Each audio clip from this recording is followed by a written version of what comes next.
السلام علیکم ورحمۃ اللہ وبرکاتہ نحمده ونصلی علی رسولہ الکریم اما بعد۔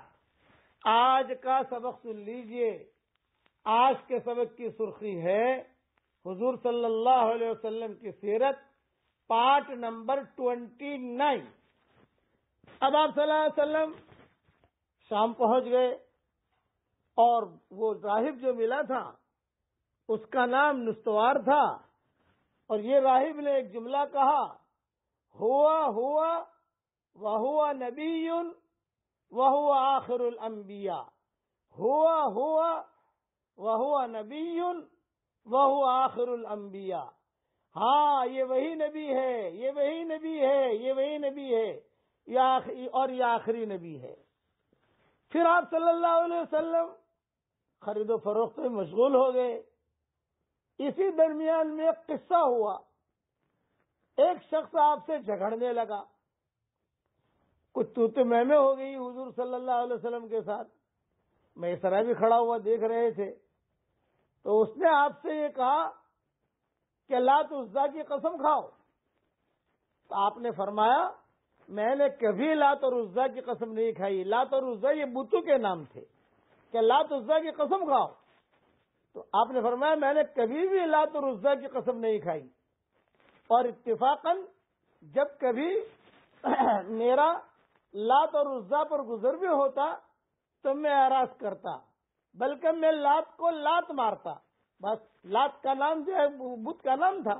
تو آپ نے گویا کہ اشارتاً یہ کہا کہ میرا جب بھی گزر لات پر ہوا تو میں نے اسے لات ماری ہے، اور میں اعراض کرتا ہوں، کنارہ کشی کے ساتھ وہاں سے گزر جاتا ہوں۔ یہ سن کر اس شخص نے کہا، بے شک بات تو آپ ہی کی صحیح ہے، یعنی صادق اور آپ سچے ہیں۔ پھر اس شخص نے کہا، واللہ یہ شخص ہے جس کی شان اور صفت کو ہمارے علماء اپنی کتابوں میں لکھا ہوا پاتے ہیں اور ہمیں بیانوں میں کہتے ہیں۔ یعنی وہ یہود کے علماء، نصارہ کے علماء، تورات انجیل کے جو ماہر ہوتے تھے، وہ اپنے بیانوں میں، وہ اپنے مجلسوں میں حضور صلی اللہ علیہ وسلم کا تذکرہ کرتے تھے۔ یہ آدمی بھی ان کے بیانوں میں بیٹھتا تھا۔ تو اس نے کہا، بالکل صحیح ہے، یہ جو آپ نے کہا کہ میں تو لات کو لات مارتا ہوں، یہ بالکل صحیح ہے۔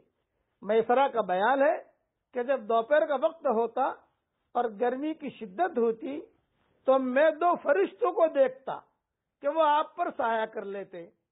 ابھی نبوت نہیں ملی ہے، 22-23 سال کی عمر ہے، کہ میں دو فرشتوں کو دیکھتا کہ وہ آپ پر سایہ کر لیتے ہیں۔ جب آپ شام سے واپس ہوئے تو دوپہر کا وقت تھا، سفر میں کئی چیزیں چھوڑ رہا ہوں، شام سے واپسی پر بھی کچھ قصے ہوئے ہیں، لیکن میں اسے چھوڑ رہا ہوں تاکہ لمبا نہ ہو جائے۔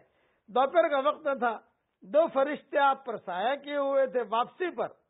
تو حضرت خدیجہ نے جب بالا خانے سے آپ کو اس شان سے آتے دیکھا تو حضرت خدیجہ نے تمام عورتوں کو بلایا اور کہنے لگے، دیکھو وہ محمد آ رہا ہے، وہ میسرہ بھی آ رہا ہے، دیکھو کتنا شان کے ساتھ آ رہا ہے، جب بادل کیسے بادل کیے ہوئے، سایہ کیے ہوئے، اور کیسے فرشتے جو ہے وہ چادر لے کر، سب فرشتے کیسے اوپر نیچے ہو رہے ہیں، دیکھو دیکھو دیکھو۔ سب عورتوں کو بلا کر واپسی میں جب حضور صلی اللہ علیہ وسلم مکہ مکرمہ داخل ہو رہے تھے تو حضرت خدیجہ نے بہت ہی اکرام کے ساتھ حضور کو بالا خانے سے دیکھا، اور یہ سارا سایہ کرتے ہوئے بھی دیکھا، تو ساری مکہ کی عورتوں کو جمع کر کے کہہ دیا کہ دیکھو یہ لڑکے کی شان کتنی اونچی ہے۔ تمام عورتیں تعجب کرنے لگی۔ شام سے مکہ مکرمہ واپسی پر 2-4 جو قصے ہوئے ہیں، میں نے جان بوجھ کر اسے چھوڑ دیے ہیں، مطلب 2-4 دن میرے اس میں اور گزر جاتے۔ خیر، اب مکہ مکرمہ حضور صلی اللہ علیہ وسلم پہنچ گئے۔ جب مکہ مکرمہ پہنچے تجارت کر کے تو آپ نے مال تجارت حضرت خدیجہ کے سپرد کیا۔ اس مرتبہ آپ کی برکت سے حضرت خدیجہ کو اس قدر منافع ہوا، بہت منافع ہوا کہ اتنا نفع کبھی بھی نہیں ہوا تھا، کبھی بھی نفع نہیں ہوا تھا۔ حضرت خدیجہ نے جتنا معاوضہ آپ سے مقرر کیا تھا، جو بھی ایگریمنٹ ہوا تھا حساب کتاب کا، 60-40، 70-40، 50-50، 30، جو بھی طے ہوئی تھی اس وقت میں، اس اعتبار سے حضرت خدیجہ نے حضور صلی اللہ علیہ وسلم کو دیا، تو حضور صلی اللہ علیہ وسلم بہت خوش ہو گئے. یہ خوش ہو گئے کہ اب یہ دھندا ہو گیا، مال بھی ملا اور اچھے کانٹیکٹ بھی ہو گئے. خدیجہ سے کانٹیکٹ، یعنی ایک بڑی عورت تھی اور حضور صلی اللہ علیہ وسلم فقراء میں شمار ہوتے تھے.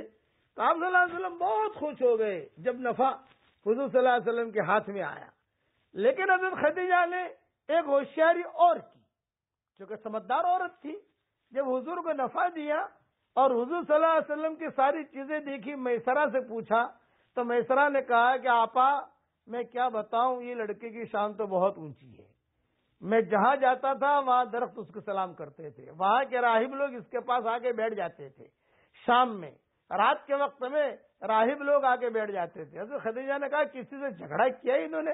یہ کہ کسی سے جھگڑا نہیں کیا، اس لیے کہ جو بد اخلاق ہوتا ہے وہ جھگڑا کرتا ہے، اخلاق والا نگل جاتا ہے. اس لیے میں آپ کو ایک نصیحت کرتا ہوں، کوئی معاملہ بھی آئے نگل جاؤ، اگلو مت.